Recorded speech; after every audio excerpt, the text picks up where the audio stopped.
All right, gentlemen, so this week we're in HVACR 109, and your lecture for today will start on page 187. So that's where we are now. All right?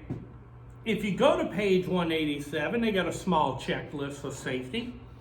Care should be used while handling any products contaminated because acids may be encountered.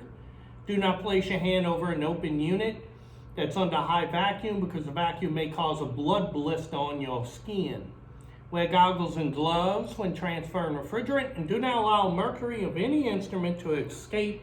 It is a hazardous material, and I've told you about mercury before in the classroom. Now, the first thing it says is what? How many systems leak? How many systems leak? Well, that's a good question, because when you get it, you install it and you have good practice and techniques of installation, you may say, well, the system's not going to leak. All systems leak. All systems leak. Look at the first sentence you have in Unit 8, page 187. The first sentence says, all systems leak. I think we got that one right. The leak could be 1 pound per second or as low as 1 ounce every 10 years. 1 ounce of refrigerant over a 10-year period. It's a pretty small leak. Or 1 pound per second. That's a pretty big leak. But what they're letting you know here is that every system leaks. So let's see what's going on here. Every pressurized system leaks because flaws exist. Flaws exist in every joint, fitting, seam, and well. Okay? And it says it may be too small to detect with even the best leak detection. Why? Given time, vibration, temperature, and environmental stress, these flaws become larger, detectable leaks over time. So your book says this.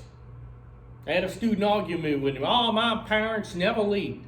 20-something years, they never leaked. Well, let's look at this. It's technically incorrect to state that a unit has no leaks. It's technically incorrect. We're technicians, so it's incorrect for us to say that. Systems have no leaks. That's technically incorrect. All systems leak. A sealed system which has operated 20 plus years without ever needing a charge is simply called a tight system. There's the phrase, a tight system. The equipment still has leaks, but not big enough for you to gauge or affect cooling performance. Gas escapes at different times and at different rates. Leaks may plug and then reopen, all right, because the refrigerant's leaking out and the system turns on as high pressure, it pushes it out, the solder or whatever it is, and then when the pressure goes down, it pulls back in, and it doesn't act like it's leak. In fact, a leak is, here's a definition for you, look on your term sheet in your study guide, a physical path or a hole, usually of irregular dimensions. The leak may be a tail end of a fracture, a speck of dirt on a gasket, or a micro groove between fittings.